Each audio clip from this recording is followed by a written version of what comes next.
الحمدللہ رب العالمین والصلاة والسلام علی سید الانبیاء والمرسلین وعلی آلہ واصحابہ اجمعین۔ سامعین و ناظرین، ہمارے پیر و مرشد کنز العلماء مفکر اسلام مفتی ڈاکٹر محمد اشرف آصف جلالی زیدہ شرفہ آپ نے اپنے خطاب میں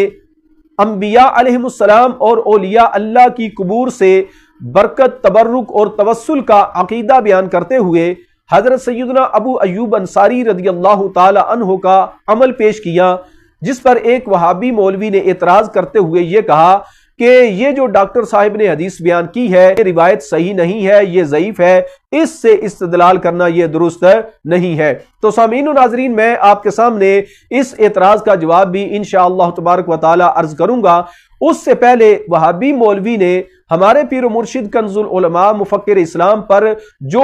الزام اور بہتان لگایا ہے اور اپنی اس ویڈیو کے تھمبنیل کے اوپر یہ لکھا کہ بزرگوں کی قبروں کو سجدہ جائز، اور یہ قول لکھ کر اس نے اشارہ ہمارے پیر و مرشد کنز العلماء مفکر اسلام مفتی ڈاکٹر محمد اشرف آصف جلالی زیدہ شرفہ کی طرف کیا کہ ڈاکٹر صاحب نے حضرت ابو ایوب انصاری والی اس روایت کو بیان کر کے معاذ اللہ کے نبیوں اور ولیوں کی قبر کو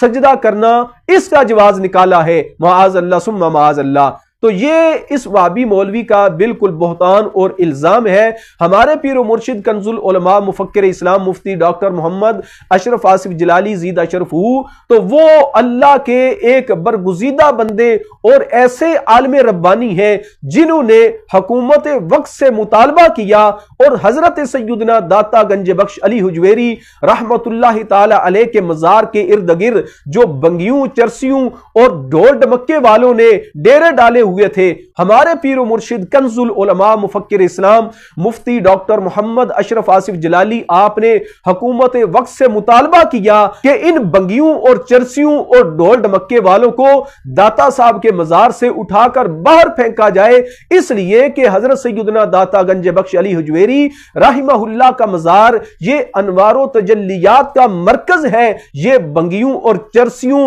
اور ڈھول ڈمکے والوں کے لیے نہیں ہے۔ اس پر حکومت نے ایکشن لیتے ہوئے ان بنگیوں اور چرسیوں اور ڈھول ڈمکے والوں کو اٹھا کر باہر پھینکا، اور اللہ کے ایک عظیم ولی حضرت سیدنا داتا گنج بخش علی حجویری رحمت اللہ تعالی علیہ آپ کے مزار کا تقدس جو ہے اس کو بحال کیا۔ اور پھر اس پر ہمارے پیر و مرشد کنز العلماء مفکر اسلام مفتی ڈاکٹر محمد اشرف آصف جلالی آپ نے اس موقع پر ایک ہینڈ بل جو ہے وہ بھی شائع کیا، اس پر ہمارے اہل سنت و جماعت کے جو اکابر علماء ہیں، بزرگ علماء ہیں، ان کی تصدیقات بھی موجود ہیں۔ یہ ہمارے پیر و مرشد حضور کنز العلماء مفکر اسلام مفتی ڈاکٹر محمد اشرف آصف جلالی نے اس موقع پر یہ ہینڈ بل تقسیم کیا تھا، شائع کیا تھا، اور اس میں ہمارے پیر و مرشد کنز العلماء مفکر اسلام مفتی ڈاکٹر محمد اشرف آصف جلالی نے مزار کے اوپر حاضری کا طریقہ جو ہے وہ بھی لکھا، اور سیدی اعلی حضرت امام اہل سنت الشاہ امام احمد رضا خان محدث بریلوی علیہ رحمت الرحمن آپ کے فتاوی رضویہ شریف کی جلد نمبر 9 سے اعلی حضرت کا فتویٰ جو ہے وہ آپ نے یہاں نقل کیا۔ سیدی اعلی حضرت رحمہ اللہ آپ نے واضح طور پر لکھا کہ قبر کو سجدہ کرنا یہ حرام ہے۔ ہمارے سیدی کنز العلماء مفکر اسلام نے تو باقاعدہ ایک تحریک چلائی اور اس بات کا بارہا اعلان کیا، اور ہینڈ بل کے اندر بھی اس بات کو واضح لکھا کہ ہمارے نزدیک قبر کو سجدہ کرنا یہ حرام ہے۔ تو کس منہ سے تم نے ایک عالم ربانی پر یہ بہتان اور الزام لگایا کہ انہوں نے حضرت ابو ایوب انصاری والی روایت کو بیان کر کے معاذ اللہ قبروں کو سجدہ کرنا اس کا جواز ثابت کیا ہے، معاذ اللہ ثم معاذ اللہ۔ تو اب سامعین و ناظرین آتے ہیں اس روایت کی طرف جس روایت پر وہابی مولوی نے اعتراض کیا کہ یہ روایت ضعیف ہے۔ یہ روایت حضرت ابو ایوب انصاری والی جس کو حضور کنز العلماء مفکر اسلام مفتی ڈاکٹر محمد اشرف آصف جلالی زیدہ شرفہ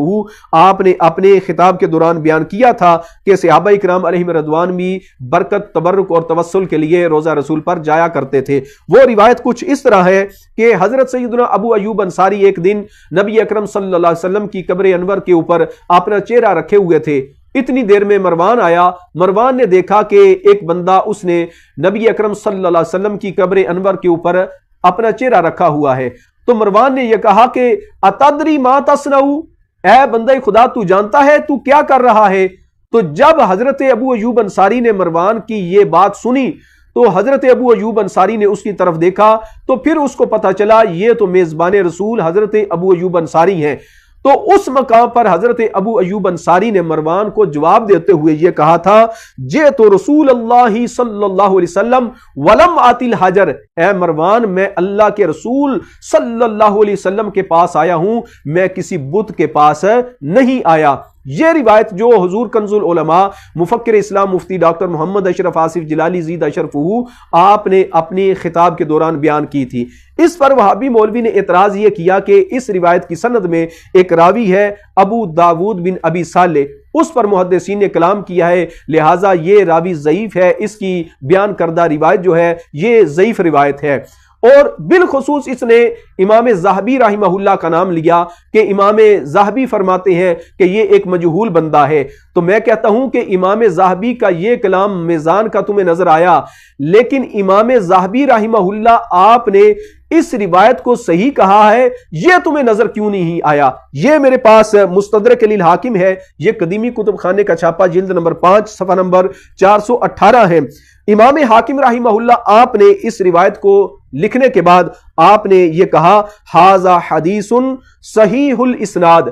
امام حاکم فرماتے ہیں حضرت ابو ایوب انصاری والی یہ جو حدیث ہے اس روایت کی سند صحیح ہے۔ اور امام ذہبی رحمہ اللہ آپ نے امام حاکم کی موافقت کرتے ہوئے اس روایت کی سند کو صحیح کہا۔ تو امام ذہبی رحمہ اللہ جن کا قول تم نے پیش کیا وہ خود امام ذہبی داود بن ابی صالح والی حضرت ابو ایوب انصاری کی اس روایت کو صحیح کہہ رہے ہیں۔ اور پھر حضرت امام احمد بن حنبل رحمہ اللہ آپ نے اپنی مسند کے اندر بھی اس روایت کو نقل کیا ہے۔ یہ مسند احمد بن حنبل کا محقق نسخہ میرے پاس ہے، ان کے محقق کا نام ہے حمزہ احمد زین۔ حمزہ احمد زین محقق نے مسند امام احمد بن حنبل کی اس حدیث کی تحکیم کرتے ہوئے حمزہ احمد زین نے بھی لکھا ہے اسنادہ صحیح، اس نے بھی یہ لکھا کہ حضرت ابو ایوب انصاری والی یہ حدیث جو ہے اس کی سند صحیح ہے۔ اور امام حیثمی رحمہ اللہ آپ نے مجمع الزوائد کے اندر 2 مقام پر اس روایت کو نقل کیا ہے۔ امام حیثمی نے کسی ایک مقام پر بھی داود بن ابی صالح پر کوئی کلام نہیں کیا۔ تو ہمارے پیر و مرشد کنز العلماء مفکر اسلام مفتی ڈاکٹر محمد اشرف آصف جلالی صاحب نے اپنے عقیدے کو بیان کرتے ہوئے جو روایت بیان کی ہے اس کو محدثین نے صحیح قرار دیا ہے۔